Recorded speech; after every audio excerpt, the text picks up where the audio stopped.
Black Armory is now just a few days away, and we have a pretty info-packed DLC video today, guys. So we're going to jump in and talk about what looks like a new dungeon-type activity, something like the Shattered Throne potentially, and some new rewards for that. We've got a little bit of info about new quests and exotic quests associated with Lost Forges, and a bunch of new stuff from Bungie about what exactly these new Forge modes are. Details have been a little bit light up until now, but we do get an idea of some pretty cool rewards that we're going to see in these Forge modes, as well as matchmaking. Yes, it's going to be a thing. We'll break all of that down in a moment. We do have some new details about the raid, a new prime enemy that we'll see in Black Armory, some exotic raid rewards, and new ways to earn powerful gear on the climb to 650, as well as a lot of other news and roundups regarding Season of the Forge, future updates and changes that we're going to see going into the Black Armory DLC. So guys, if you do enjoy the video, a rating really helps me out below, but now let's get into it.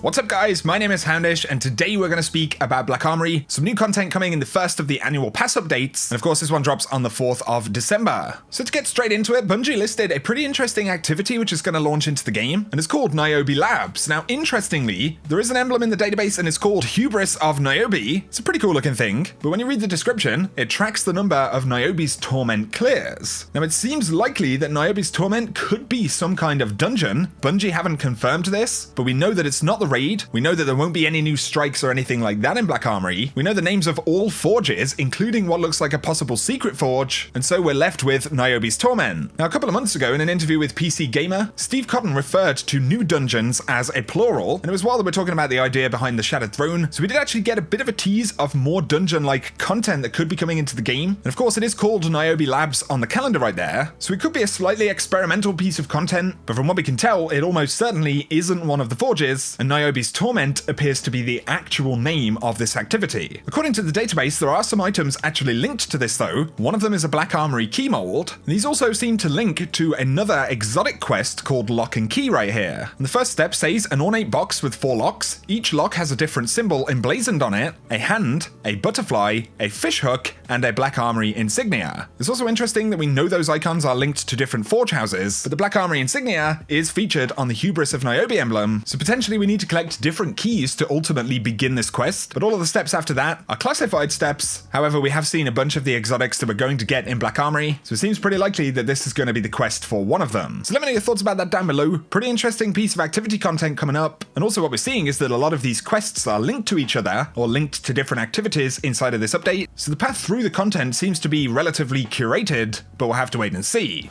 Now though, let's speak about the Scourge of the Past. Of course, this is confirmed to be the new raid inside of Black Armory, and Bungie pointed out that this is not a raid lair. It's a smaller scale of raid than something like Last Wish, but it definitely isn't as small as what we saw with the raid lairs on Leviathan, and of course this is in a different and completely unique location. Interestingly enough, if you look at this activity in the Destiny database, it's actually listed as being in the European Dead Zone. We know that it actually happens in the city, but there is a description here, so slight spoiler alert, but it reads, "Beneath the ruins of the last city lies the Black Armory's most precious vault, now under siege by Siviks and his crew, the Kell Scourge." And we're going to speak a little more about Siviks in just a moment, but of course that does give us a confirmation right there that there will definitely be a very strong Fallen presence here with the raid. Bungie did confirm Scourge will release on Friday, December 7th at 9 AM, so that is the reset time on the week of the launch of Black Armory, and the recommended power is 640. It also appears right here that the raid will have an exotic sparrow, but Siviks will actually feature in the quests outside of the raid as well. Many of the quests that the new vendor Ada will give us will end up granting access to various forges. So we've got the quest here, the Spiders Competition, and there is a step in this quest called Scourge of the Armory. Siviks Syndicate, the Kell Scourge, is growing fast and seems fearless. Fallen are distributing his tainted Black Armory gear everywhere. Track the origin of the tainted gear by investigating Fallen caches in the EDZ. And we can see the scan of Siviks Black Armory crates revealed the true origin of the tainted gear, another Black Armory forge. Explore an uncharted location on Nessus and locate the lost forge. So basically, this quest will actually lead us to one of the forges in this DLC, but of course it's interesting that we know Siviks and the Syndicate, the Kell Scourge, is going to be the prime enemy of the raid, but they also feature into some of the story and lore content alongside this kind of questified gameplay element that we're going to see in Black Armory. But now let's talk about the forges themselves. We don't know all that much about them, but we do have some pretty cool interview segments right here where we get a bit more of an idea of how they'll work. So this is from heavy.com, got a pretty fantastic Black Armory interview which I'll link down below, but right here they talk about the lost forges. There will be a 3-player activity that has users facing off against waves of enemies. Unlike other PvE activities such as Escalation Protocol or Blind Well, this will feature matchmaking. Details on the encounters were scarce during the interview, but Deej did point out that they will work differently than other PvE modes, and we can expect rewards specifically tied to these forges. Deej goes on to say all 4 of them take place in a unique setting that will expand on the boundaries of destinations that you've come to know and explore. Unlike the Blind Well though, all 4 Lost Forges will not be available right away. While they are infinitely replayable, the different forges will be revealed in their own way in the Black Armory, and Ada 1 is the story agent who will give you these quests and send you to them. We do have more information about how we'll get powerful gear from these forges in just a moment, but of course what Bungie showed us here, this is actually the forge armor that you can pick up. We don't know exactly how the armor will drop, but they are listed as dropping from forge ignitions, so we'll have to see what kind of lockouts there could be on that, but there are a bunch of exclusive drops to different forges that we can see here. So you can see there are different shaders associated with different forges. On top of this, some pretty cool unique emblems that come from different forges, as well as the listing for the NIOBE'S TORMENT emblem. And on top of this, we can see an exotic ship, the Platinum Starling, found by completing Gofanon Forge ignitions. So on top of the fact that you get the armor dropped, you get these various different cosmetics and emblems dropped, and of course there will be quests to hunt exotics as well as some of the legendary gear inside of these modes as well. So it's looking pretty decent as far as loot tables go. And on the subject of loot, this is from the PlayStation blog right here. They asked Bungie, what kind of loot will Guardians earn from Lost Forges? Will players be able to earn max level loot from it? And Bungie say players will be able to earn max level loot from forges, but not initially. There will be a bit of a grind to get to max power over the first few weeks, and then get subsequent max power rewards from the forges. As for iconic weapons, we definitely focused on a few key weapons in an effort to make them noteworthy and fill in what we believe to be some gaps in your arsenal. We're really excited about the return of machine guns and adding another exotic bow to the mix. I want to hold my cards close to my chest, and we want the community to explore the loot offering and make the final call on what are the true god tier loadouts. They do want to say not every piece of endgame content has to be as tough or lengthy as a raid or even a Nightfall strike. It's something you can jump into, be challenged, complete quickly, and then jump back into. Again, is important to the ritual play ecosystem of Destiny, and we want Lost Forges to fill that role. And they add once again that there will be a fireteam size of 3 players, but it does feature matchmaking. So if you're a solo player, you can jump in, matchmake with other Guardians into Lost Forges, which is definitely really cool. And it's nice not to see that same issue that we did see with things like Escalation Protocol. But of course, we know there will be plenty of exotic quests. We know that there will be different drops inside of the Lost Forges mode. On top of this, there are going to be a bunch of legendary quests for some of the legendary weapon rewards. And we can see here there is a Black Armory machine gun frame. We need to go out salvage weapon cores from saboteurs in the European Dead Zone, which actually explains a little bit of what those saboteurs are actually for. There are objectives to get kills, defeat powerful enemies, and then eventually craft the Black Armory machine gun by completing a Volunda Forge ignition. And the machine gun we have seen inside of the trailer. It's got this really interesting kind of pulse effect when it fires. But there are various different frame weapons actually listed with quest steps here. So we've got the Radiant Auto Rifle frame, and there are a series of other ones in the database as well. As far as I know, it looks like the shotgun that we saw in the trailer will be part of this set as well, the threat level. But there are currently weapons dropping from enemies in patrol right now, and they're dropping from those saboteurs we just mentioned. But these are clearly a more common set of weapons since they are Year 1 reworks. But the good thing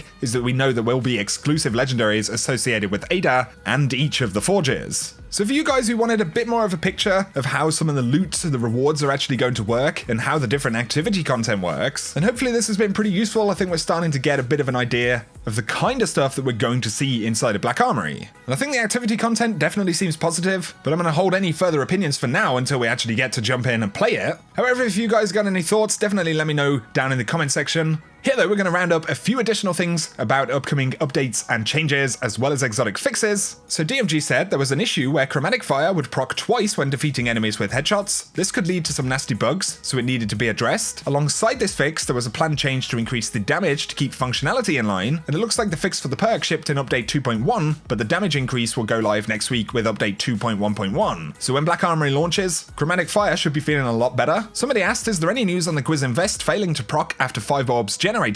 DMG said it is a known issue, as well as the ability to lengthen the duration of the super without kills, and I have showed that clip a couple of times right here. Basically, once you've made a kill, every time you go invisible, you'll refresh a certain amount of your super energy, and you can essentially run around in your super infinitely until you've produced 5 orbs, so that is going to be fixed. DMG said the Syntheseps bug, this is the one that's affecting the Well of Radiance and Syntheseps at the same time, that is going to be fixed next week, and on top of this, it looks like the Harbinger's Echo bug will also be fixed, so players who should have earned that should actually be able to redeem it. Now though, Cosmo spoke about sandbox stuff. This includes some stuff like Telesto, One-Eyed Mask, some of the stronger exotics going off in the game right now. This is from DestinyRoundup.com, really good source for news and updates regarding Destiny. But Cosmo said, I'm currently working with the sandbox team on an update of what they have planned for the future, hoping to have it next week and answer some of your questions regarding Nova Warp, Telesto, One-Eyed Mask, etc. He says, Dylan and I met with the team responsible for matchmaking this week to go over community's feedback. They are currently investigating matchmaking data, reviewing feedback, and working on some possible adjustments. As soon as we have an update, I will post it. And they are also looking into the amount of heavy ammo available in Crucible. No decisions have been made yet, but it is something that Bungie are pursuing. So that could be pretty interesting.